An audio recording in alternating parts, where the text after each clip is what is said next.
حضرت کعب بن عیاض رضی اللہ تعالیٰ عنہ فرماتے میں نے حضور پاک صلی اللہ علیہ وسلم کو یہ تقریر کرتے ہوئے واعظ کرتے ہوئے سنا.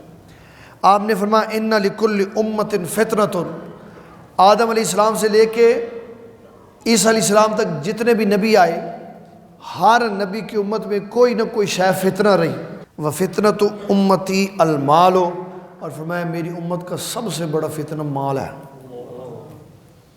کیونکہ قیامت والے دن میدان محشر میں جب اللہ مقام ایجاب پہ کھڑا کرے گا تو اس نے پوچھنا ہے، تیسرا سوال یہ ہونا ہے کہ پیسہ کمایا کہاں سے ہے، سورس آف انکم کیا ہے.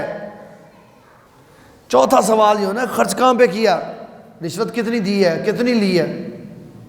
اسلام یہ کہتا ہے آپ صحیح راستے سے کام کرنا چاہتے ہیں لیکن صحیح راستہ کھول لی کوئی نہیں رہا.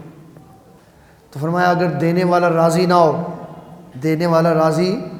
ہو لیکن اس کے علاوہ بھی راستہ کوئی نہ ہو اور دینے والا بھی راضی نہ ہو، وہ چاہتا ہے میں صحیح طریقے سے جا کے سارے کام کروں، تو ایسا شخص اس جرم کا حصے دار نہیں ہے، بلکہ اس کو یہ کہا جائے گا کہ اس پہ یہ کام ظلمن ہو رہا ہے، اس کے ساتھ یہ سلوک ظلمن ہو رہا ہے. وہ چاہتا ہے کہ مجھے بغیر پیسہ خرچ کیے قانونی طور پہ میرا کام ہو جائے.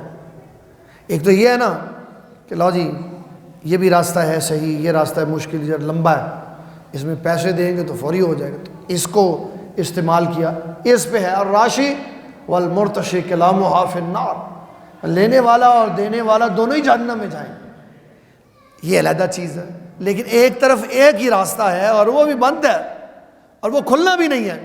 پتہ ہے اپنے لوگوں کے مزاجوں کا، اگر ہم نے کہا کہ بغیر معاوضے کے تو فائل ہی گواچ جانی ہے، کام ہونا ہی نہیں، چیز ملنی نہیں دوبارہ، تو پھر جو مجبوراً پیسے دینے پڑتے ہیں وہ ہمارے اوپر ظلم ہے، اور جو اس ظلم کا حصہ لے رہا ہے قیامت والے دن سبھی کو جواب دینا پڑے.